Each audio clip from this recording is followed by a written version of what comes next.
جب جنگ صفین سے واپس آ رہے تھے مولا، تو ایک سپاہی نے آ کے کہا یا علی، مجھے کھجوروں کے درختوں کے درمیان کسی کے رونے کی آواز آ رہی ہے۔ مولا فرماتے ہیں اچھا آواز دو، جا کر دیکھو کون ہے۔ اب جو وہ سپاہی گیا تو کیا دیکھا کہ ضعیفہ سرانے بیٹھی ہے اور رو رہی ہے، میت ایک سامنے پڑی ہے، اور چاروں طرف کھجوروں کے درخت ہیں اور کچھ بھی نہیں ہے۔ عرض کر دوں یا چھوڑ دوں؟ یہ تھوڑا سا آمادہ کہا کہ آگے بڑھ کے مولا نے، اب یہ ذہن میں رکھیے گا خدا را، مولا نے اس سے اپنا تعارف نہیں کرایا کہ میں کون ہوں۔ وہ مولا کو مانتی تھی، پہچانتی نہیں تھی۔ بس جیسے ہم نے مولا کو دیکھا نہیں ہے، لیکن جہاں یا علی آتا ہے گردن جھک جاتی ہے نہیں؟ یا علی درود نکلتا ہے یا نہیں؟ تو اس کا مطلب کیا ہوا ڈاکٹر صاحب؟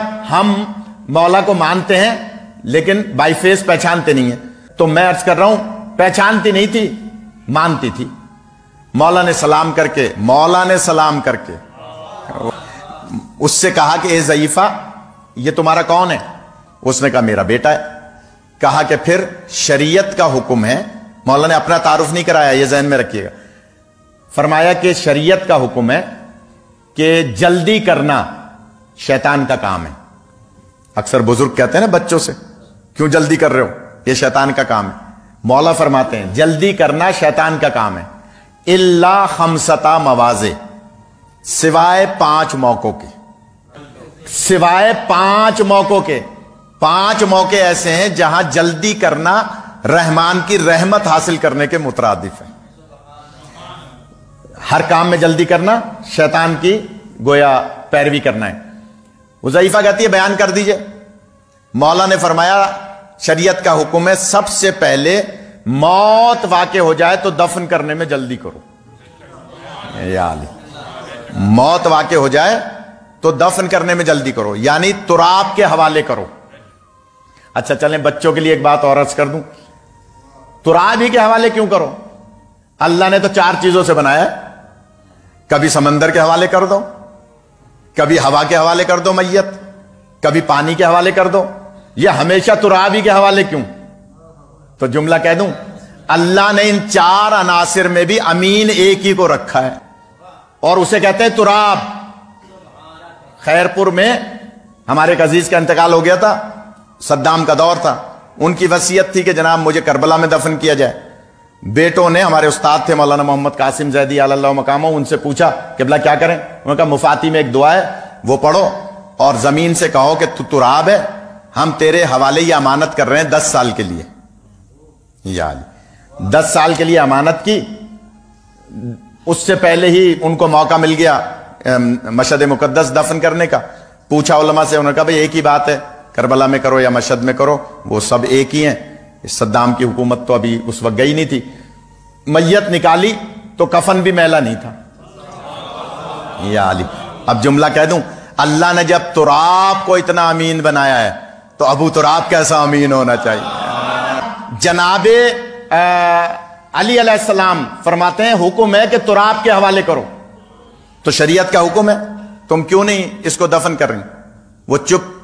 مولا فرماتے ہیں دوسرا حکم یہ ہے کہ موت واقع ہو جائے تو دفن کرنے میں جلدی کرو، نماز کا وقت ہو جائے تو نماز پڑھنے میں جلدی کرو۔ تیسرا حکم یہ ہے کہ بیٹی بالغ ہو جائے تو شادی کرنے میں جلدی کرو۔ یا علی، چوتھا حکم یہ ہے کہ گناہ سرزد ہو جائے تو توبہ کرنے میں جلدی کرو۔ یا علی، پانچواں حکم یہ ہے کہ اگر مہمان گھر پہ آ جائے تو ضیافت کرنے میں جلدی کرو۔ یہ مولا علی علیہ السلام کو سب سے زیادہ پسند ہے نا، تو بس بہت دیر ہو گئی، میں جلدی سے عرض کر رہا ہوں۔ مولا فرماتے ہیں اگر بھول گئے تو چھوڑ دوں، اس ضعیفہ سے فرماتے ہیں کہ اے ضعیفہ، شریعت میں حکم ہے 5 چیزوں میں جلدی کرو، موت واقع ہو جائے، مہمان آ جائے، بیٹی بالغ ہو جائے، نماز کا وقت ہو جائے، گناہ ہو جائے تو توبہ کرنے میں جلدی کرو۔ وہ پہچانتی تو تھی نہیں، میں دیکھوں آپ کیسے سنتے ہیں۔ اس نے کہا اے عرب، آپ اپنا کام کیجئے، اپنے سفر پہ جائیے، میں نے آپ کی باتیں سن لی، میں اپنے بیٹے کو دفن نہیں ہونے دوں گی۔ مولا نے تعارف تو کرایا نہیں تھا۔ مولا فرماتے ہیں کیوں؟ کہنے لگی اس لیے، اب میں دیکھوں آپ کیسے سنتے ہیں۔ وہ ضعیفہ کہتی ہے، اس لیے وہ کمبر والا عقیدہ، ضعیفہ کہتی ہے اے عرب میرے زمانے کا امام کوفے میں رہتا ہے۔ یار میں کیا پڑھوں، میری سمجھ میں نہیں۔ میرے زمانے کا امام کوفے میں رہتا ہے، میرا اور کوئی دنیا میں نہیں ہے، شوہر 20 سال پہلے مر گیا تھا، یہ میرا واحد سہارا تھا اس جنگل میں۔ آپ دیکھیں دور دور کوئی جھوپڑی بھی نہیں ہے، میں اکیلی ایک جھوپڑی میں یہاں اس بھائی بیٹے کے ساتھ رہتی تھی، اب یہ بیٹا مر گیا، مجھے کون یہاں کھلائے گا پلائے گا، تو میں اسے لے جاؤں گی کوفے، اور زمانے کا امام وہ ہے جو موت اپنے دسترس میں رکھتا ہے۔ یعنی اللہ نے اس کو موت سے پہلے بنایا ہے۔ کہا کہ وہ امام میرے زمانے کا کوفے میں رہتا ہے، میں نے اس کو لے جانا ہے کوفے۔ مولا نے جب دیکھا کہ اس کا میری ذات پہ اتنا یقین ہے تو ایک مرتبہ سوال کیا، اے ضعیفہ علی اسے زندگی دلا سکتے ہیں؟ علی اسے زندگی دلا سکتے ہیں؟ تو وہ ضعیفہ کہہ رہی ہے اگر آپ کو یقین چاہیے تو یہ ساربان کھڑا ہے جو اونٹوں پر مال ادھر ادھر لے جاتا ہے۔ دیکھیں اس وقت میرا کچھ بھی یہاں موجود نہیں ہے، میں نے شیطیر تک جھوپڑی کی ساری چیزیں، اپنا کپڑا لتا سارا کچھ اس کو دے دیا کہ پیسے میرے پاس نہیں تھے، میں نے اس سے کہا سب کچھ لے لے، یہ میرے یقین کی منزل ہے، میرا سب کچھ لے لے، بس مجھے اور میرے بیٹے کو اونٹ پر رکھ کے کوفے پہنچا دے۔ یا علی، یہ میرے یقین کی منزل ہے کہ میں اور میرا بیٹا کوفہ پہنچیں گے، میرا امام زندگی دلائے گا، یہ زندہ ہوگا، دوبارہ مزدوری کرے گا، سامان پھر بن جائے گا۔ جملہ کہہ رہا ہوں کہ کہہ رہی ہے کہ سرکار بس میں نے اس کو سب کچھ دے دیا، پہچانتی تھی نہیں مولا کو۔ جب مولا نے دیکھا کہ اس ضعیفہ کا مجھ پر اتنا یقین ہے کہ اس نے سب کچھ دے دیا، اب جملہ سنیے گا، مولا فرماتے ہیں اچھا اگر اجازت دو تو میں اسے زندگی دلاؤں۔ پہچانتی تو تھی نہیں، لیکن جیسے یہ جملہ کہا تو کانپتی ہوئی کھڑی ہوئی اور ہاتھ جوڑ کے کہتی ہے یہ دعویٰ یہ دعویٰ یہ دعویٰ سوائے میرے علی کے کوئی اور کر ہی نہیں سکتا ہے۔ یا علی، خدا آپ کو سلامت رکھے، یہ دعویٰ سوائے میرے مولا علی کے کوئی نہیں کر سکتا، اس کا مطلب ہے آپ ہی میرے مولا ہیں۔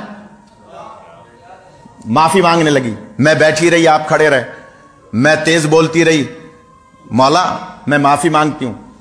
مولا نے جو جملہ فرمایا یہ بھی ایک شریعت کا پورا ایک چیپٹر ہے۔ مولا فرماتے ہیں دیکھو اسلام ظاہر پر ہے، اگر تم مجھے پہچان کے عزت نہ کرتی، یا علی اگر مجھے پہچان کے عزت نہ کرتی تو تمہارا مواخذہ ہوتا۔ اب جملہ کہہ دوں، مسلمانوں نے بی بی کو پہچانا تھا یا نہیں؟ پہچان کر اگر عزت نہ کرتے تو تمہارا مواخذہ ہوتا، تم پہچانتی نہیں تھی، لہذا میں نے بھی معاف کیا، میرے اللہ نے بھی معاف کیا۔ تو وہ ضعیفہ کہتی ہے مولا جب آپ تشریف لے آئیں تو میرے بیٹے کو زندگی دلائیں۔ اس وقت مولا علی علیہ السلام نے 2 رکعت نماز پڑھی، غور کیجئے گا خدا رہا، 2 رکعت نماز پڑھی اور اس کے بعد اپنے پیر کا انگوٹھا اس نوجوان کی میت سے مس کیا اور فرمایا قم باذن اللہ، اٹھ اللہ کے حکم سے۔ وہ دونوں ہتھیلیاں زمین پہ ٹیک کے کھڑا ہوا اور جملہ کہتا ہے السلام علیکہ یا امیر المومنین، کہا کہ یا علی اے امیر کائنات میرا سلام ہو۔ مولا فرماتے ہیں تمہاری ماں مجھے نہیں پہچانتی تھی، تم نے کیسے سمجھا کہ میں امیر المومنین ہوں؟ تم نے کیسے سمجھا کہ میں امیر المومنین ہوں؟ تم تو مر گئے تھے، تمہاری ماں مجھے نہیں پہچانتی تھی، تم نے کیسے پہچانا؟ تو اب علامہ مجلسی کی وہ روایت آپ کے ذہنوں میں آئے گی، یہ کہتا ہے مولا کیسے نہیں پہچانتا، جب چند گھنٹوں پہلے میری موت ہوئی تھی تو آپ میرے سرانے موجود تھے۔ علامہ مجلسی کی روایت ہے نا کہ ہر مرنے والے کے سرانے علی آئیں گے، لہٰذا وہ کہہ رہے ہیں مولا کیسے نہیں پہچانتا، جب میری چند گھنٹوں پہلے موت ہوئی تھی تو آپ میرے سرانے موجود تھے، لہٰذا آپ ہی میرے امیر ہیں۔ مولا کائنات اب اس ضعیفہ سے کہتے ہیں اے ضعیفہ میں نے تمہارے بیٹے کو زندگی دلائی۔ اچھا سوال یہ پیدا ہوتا ہے، بچوں سے پوچھوں میں، یہ بولتے نہیں ہیں، بتائیں مولا علی علیہ السلام نے 2 رکعت نماز کیوں پڑھی؟ زندہ کرنے سے پہلے 2 رکعت نماز کیوں پڑھی؟ یہ مجھے اور آپ کو سبق دیا ہے، درس دیا ہے کہ دیکھو زندگی وہ دلائے گا جو موت سے پہلے بنا ہے، لیکن زندگی دلانے کا مقصد یہ نہیں ہے کہ علی اللہ ہو گئے۔ اللہ وہی ہے جس کے سامنے علی کا سر جھک رہا ہے۔ ایسے ہی نماز نہیں پڑھتے تھے، لہٰذا 2 رکعت نماز پڑھ کے پھر معجزہ دکھایا کہ اس نوجوان کو قم باذن اللہ کہہ کے زندہ کیا، اور جب وہ زندہ ہوا، اب مولا نے بس آخری 2 جملے سن لیں۔ مولا فرماتے ہیں کہ اے ضعیفہ، میں نے تمہارے بیٹے کو زندگی دلائی، اگر اجازت دو تو میں تمہارے شوہر کو زندگی دلاؤں؟ یا علی، وہ کہتی ہے مولا اب میں ضعیفہ ہو گئی ہوں، 20 سال پہلے مرا تھا، اب وہ اٹھے گا تو جوان اٹھے گا، کیونکہ وہ جوان تھا، میں اس کی خدمت نہیں کر پاؤں گی، رہنے دیجئے، بس یہ میرا بیٹا، یہ میری خدمت کرے گا، آپ کی مہربانی۔ جواب سنیے گا مولا کا۔ مولا فرماتے ہیں تم پہلے تو بڑا عقیدت کی بات کر رہی تھی، میرے بارے میں عقیدہ رکھ رہی تھی اور کہہ رہی تھی کہ میرا مولا زندگی دلائے گا، جب علی خود آ کے یہاں اس کو زندگی دلا سکتا ہے، تیرے شوہر کو زندہ کرنے کا دعویٰ کر سکتا ہے، تو تجھے جوانی لوٹا کے نہیں دے سکتا؟